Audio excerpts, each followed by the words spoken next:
Dudes and babes, welcome back. My name is Teo, and I'm in the mood for something.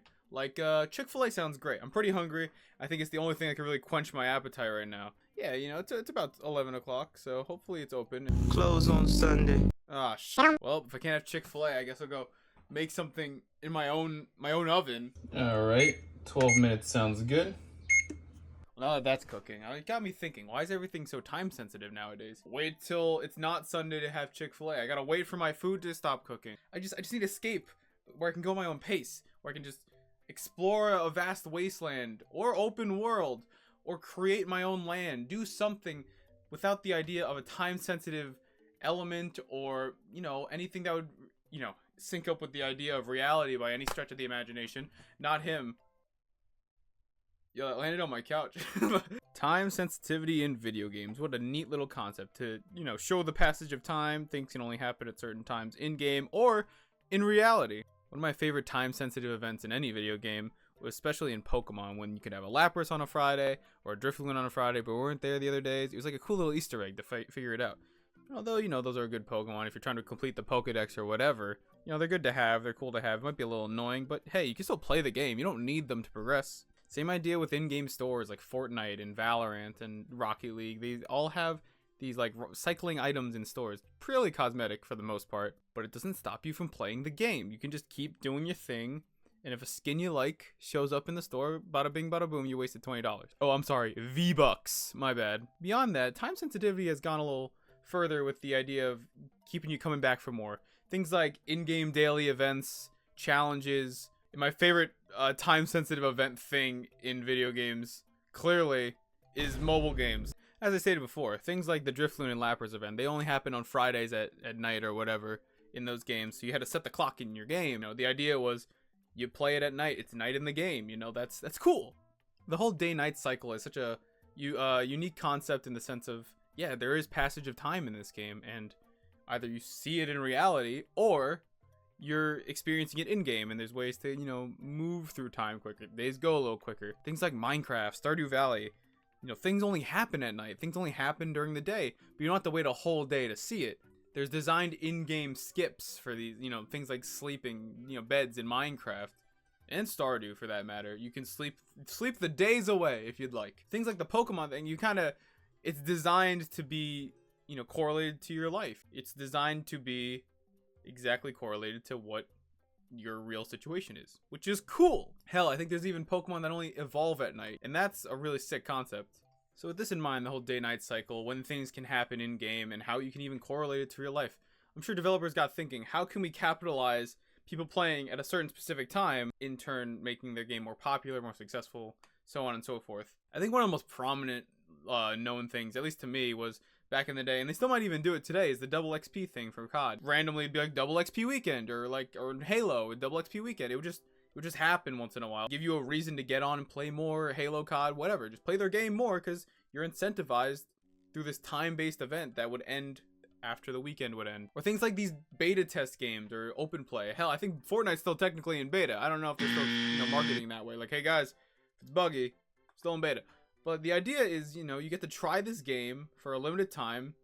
The company gets to see how it's getting received, and, it helps everyone. At least in this era, the free-to-play game era, odds are you don't have to buy a full game afterwards. But I remember back in the day, I had the Overwatch beta, never purchased the game, and I'm pretty sure Overwatch is free. So I kind of weathered the storm on that one. Not that I'm touching that game, but hypothetically I could. The whole limited idea of, double XP or the beta thing kind of, it spurred a lot of interest in games for people, but it also kind of spurred the greedy side of games for people. And I guess this has been a tradition throughout all of, capitalistic marketing, whatever, is for a limited time you can get this thing, that's how it's always been. And I'm sure it just found its way into video games with microtransactions. EA, as we know, is the nicest company, pay to win, yada yada yada.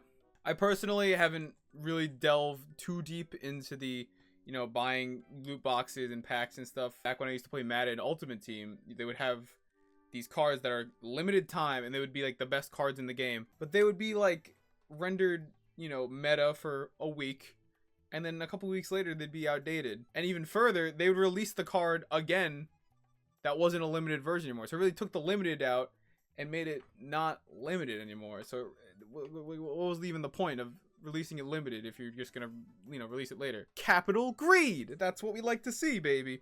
Not me. Unless I, you know, I pack it on the first try, and then I would. But you know, I'm not. The odds are never in your favor. They always say like less than 1%, you know, which could be 0.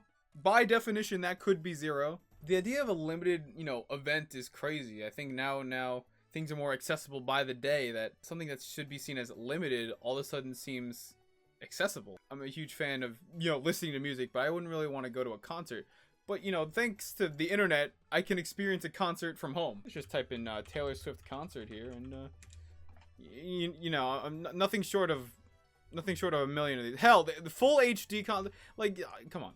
It's not as, you know, demanded as it used to be because it's so easy to get. So that kind of makes you want to think, how do you build demand with less accessibility?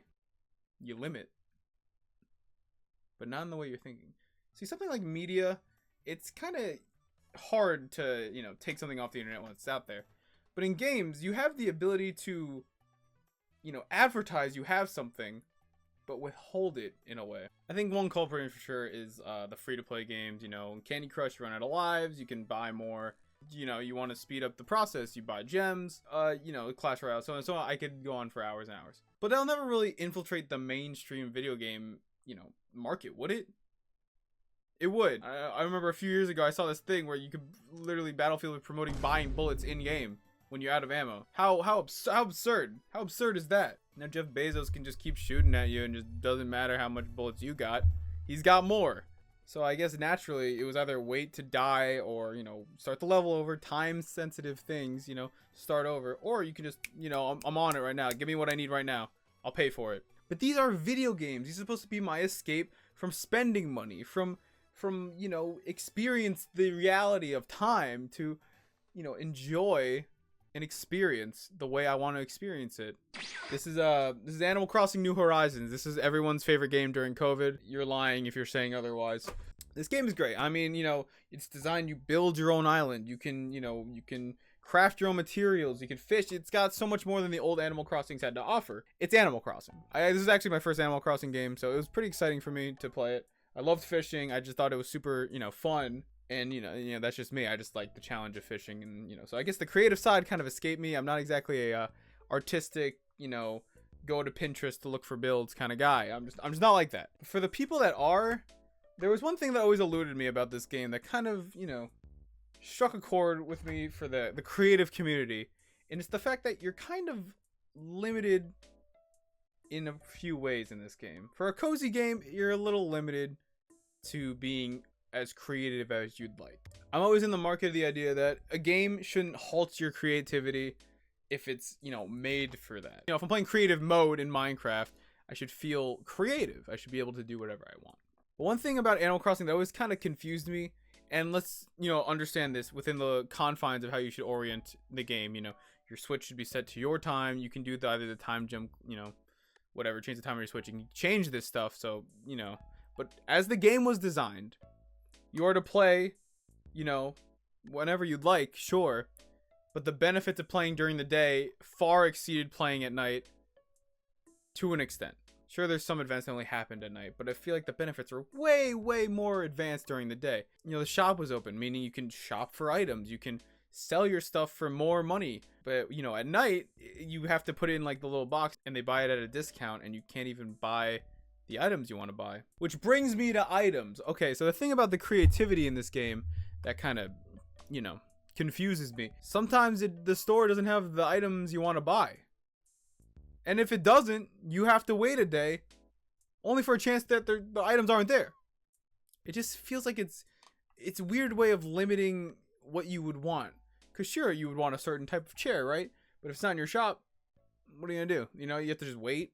I feel like that's such a scummy way of doing it. Like, what are they, out of stock? You know, like, it's weird. But that brings me to things like Fortnite. You know, in Valorant, those things are cosmetic. The game continues. You can still play the shooting game that was a shooting game. You know, that's how those games are made. They weren't made because of the cosmetics. They were made because of the game design of being a shooter. But when I think Animal Crossing, I think cozy, creative, you know, design game. That's what I think of. That's what I feel like it's advertised as. It's this little island, you know, there's not crazy hardcore mechanics. It's just a relaxing game where you just create. I feel like if you're gonna make a game of creativity and, you know, comfort, you should give the player the reign to do what they want. You know, the sense of progression is visual, I get that.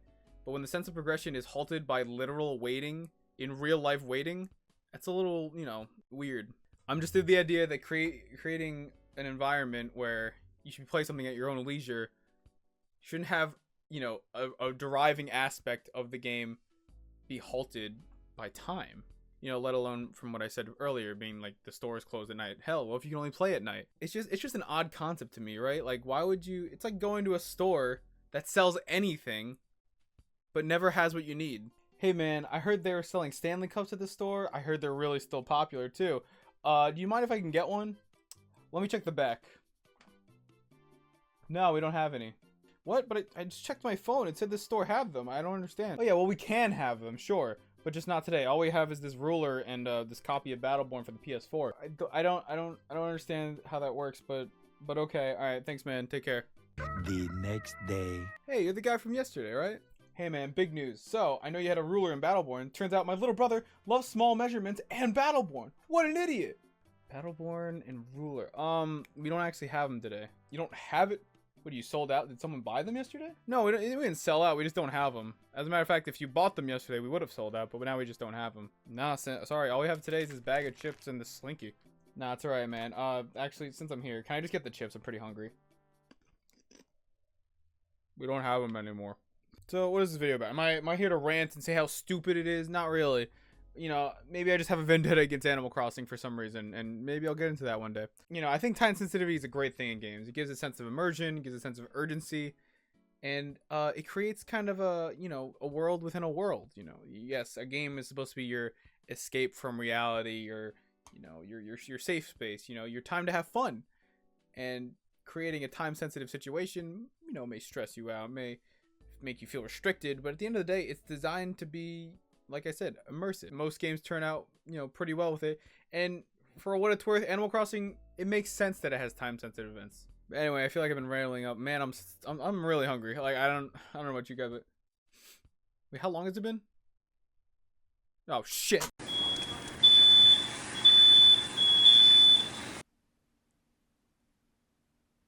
I had to move out.